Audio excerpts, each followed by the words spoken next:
वर्ध्यात ओबीसी संघटनांच्या वतीने ओबीसी आरक्षणाकरिता धडक मोर्चा काढण्यात आलाय। एकच मिशन ओबीसी आरक्षणाचे संरक्षण हा नारा देत मोर्चामध्ये विविध संघटनांचे पदाधिकारी कार्यकर्ते ओबीसींचा मोठ्या संख्येने सहभाग होता। ओबीसींच्या आरक्षणाला धक्का लावण्यात येत असल्याचा आरोप यावेळी करण्यात आलाय। जिल्हाधिकारी कार्यालयात अधिकाऱ्यांना मागण्यांचे निवेदन सादर करण्यात आले। सरकारने मराठ्यांना ओबीसीतून आरक्षण देण्याचा घाट घातल्याचा आरोप करण्यात आला। ओबीसी विरोधी धोरण खपवून घेतले जाणार नाही असा इशारा आंदोलनातून देण्यात आला। ओबीसी समाजाला प्रमाण ओबीसी आणि मराठा आरक्षणाच्या संदर्भात आंदोलन चाललेलं आहे।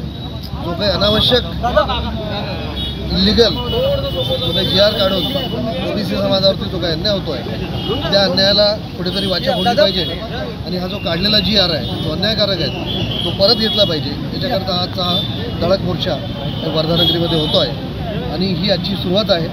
याच्यानंतर हा GR रद्द होईपर्यंत आम्ही सतत याचा पाठपुरावा करू, सर्व मार्गाने करू, मोर्चांनी करू, आंदोलनांनी करू, सर्व पद्धतीने। ओबीसी समाजाला जे कल्याणासाठी जे पैसे मिळतात ते 3.5 कोटीच मिळाले आणि मराठा समाजाला 25,000 कोटी मिळाले।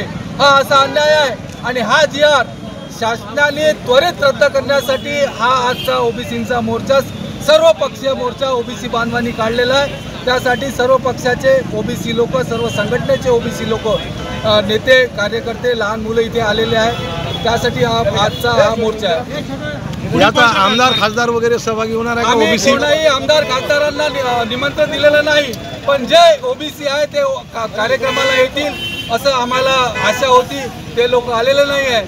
आमच्या इथे आर्वी वरून अनंतराव मोहोड, नितीन भाऊ चौधरी असे अनेक नेते इथे ओबीसीचे नेते पोहोचलेले आहे, तुषार भाऊ पेंढारकर, आणि आम्ही या सर्वांनी मिळून हा मोर्चा आजचा आयोजित केलेला आहे।